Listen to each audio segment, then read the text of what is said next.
Travel along, Catholic pilgrims, for 1 year as we read through St. Faustina's diary. Join me, Amy Thomas, each day for a short reading out of the diary which brought us a deeper understanding of Christ's divine mercy. Welcome, Catholic pilgrims, to day 135 of our readings from St. Faustina's diary. So today we are going to be talking about how even the saints struggle, and it's good to know that even if you are working towards sainthood, that it's not going to be a clear and easy path, and that those who have gone before us have had the same difficulties, the same adversities, the same struggles that we do today in our own lives. And so sainthood is not out of the realm of possibility for us. All saints go through similar things. So our readings today will be from Notebook 2, numbers 605 through 609. O Holy Trinity, eternal God, I thank you for allowing me to know the greatness and the various degrees of glory to which souls attain. Oh, what a great difference of depth in the knowledge of God there is between one degree and another. Oh, if people could only know this. Oh my God, if I were thereby able to attain one more degree, I would gladly suffer all the torments of the martyrs put together. Truly, all those torments seem as nothing to me compared with the glory that is awaiting us for all eternity. O Lord, immerse my soul in the ocean of your divinity and grant me the grace of knowing you. For the better I know you, the more I desire you, and the more my love for you grows. I feel in my soul an unfathomable abyss which only God can fill. I lose myself in him as a drop does in the ocean. The Lord has inclined himself to my misery like a ray of the sun upon a barren and rocky desert. And yet, under the influence of his rays, my soul has become covered with verdure, flowers, and fruit, and has become a beautiful garden for his repose.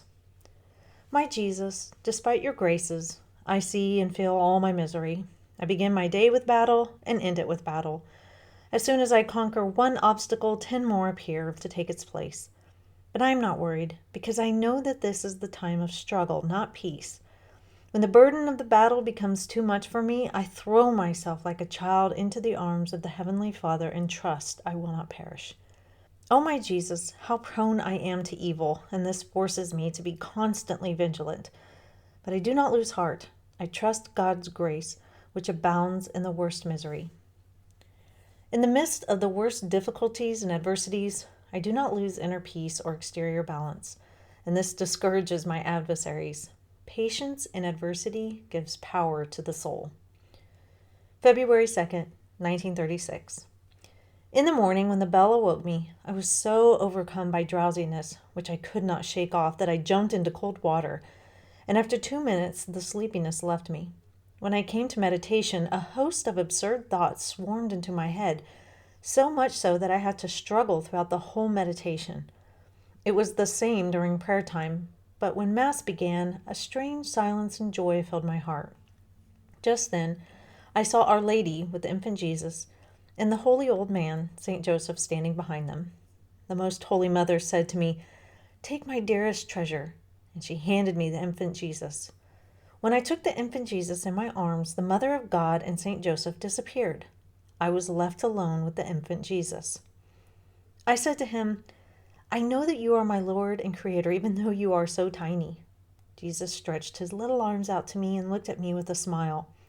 My spirit was filled with incomparable joy.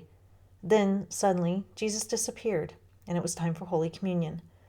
I went with the other sisters to the Holy Table, my soul deeply moved.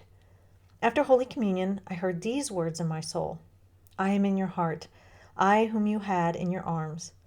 I then pleaded with Jesus for a certain soul, Father Sapotsko, asking the Lord to grant him the grace to fight and to take this trial from him. As you ask, so shall it be, but his merit will not be lessened. Joy reigned in my soul that God is so good and merciful. God grants everything that we ask of him with trust. So as I was reading through this today, especially number 608, I was like, wow, did I write this? Because this is so relatable. She says, I woke up in the morning, the bell woke her up, and she was so drowsy and tired, and she could barely shake it off. She had to jump in cold water. She does better than me. I don't jump in cold water. But the sleepiness kind of left her, but she still was struggling. And then she had just a bunch of absurd thoughts that swarmed into her head. So much so that she struggled throughout her whole meditation, and during prayer time she was struggling. And it wasn't really until Mass that things started to kind of clear up and get better for her. And even when she's talking about her days, she said, I begin my day with battle and I end it with battle. And that's pretty much how it is for all of us. We all get up in the morning and we fight our battles, whether it's to fight off temptation and sin and adversities and evil in the world. This is very relatable to our lives.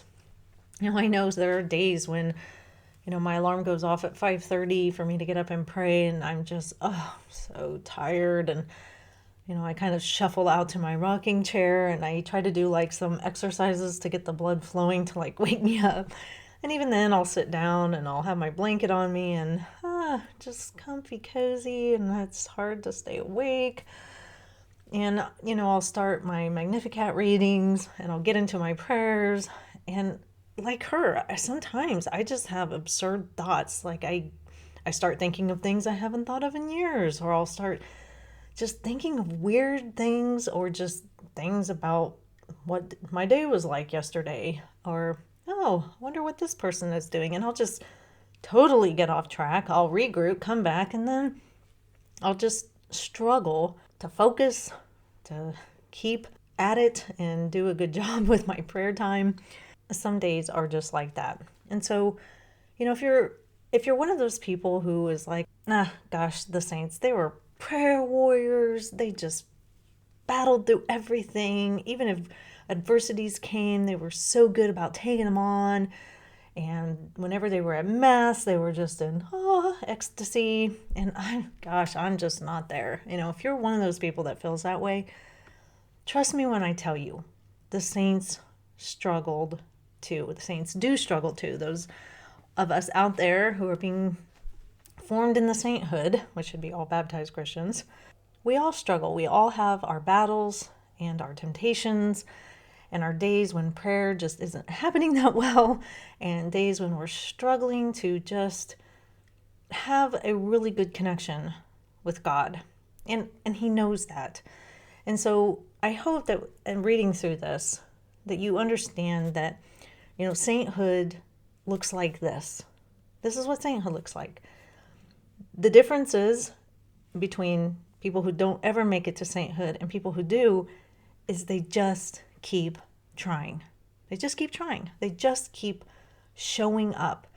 They realize and recognize when they're having a bad time.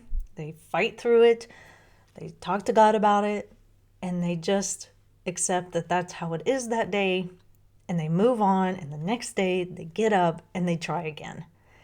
And that's what God asks of us. That's all He asks of us, is to come and try again. He gives us a new day of life. Thank Him for that and try again. And God knows that we're going to mess up and we're going to fail and we're going to sin and we're going to do all those things. But that's the beauty of confession.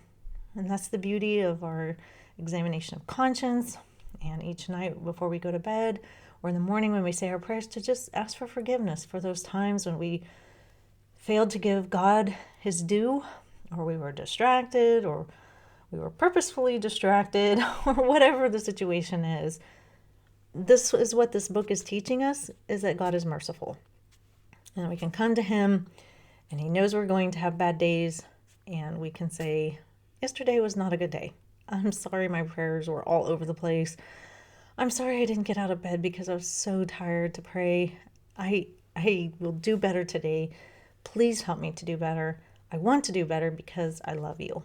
So God understands, and He just wants us to keep trying and ask for those graces. So that is all for today, Catholic pilgrims. I will see you back here for day 136. And until then, live the faith boldly and travel well.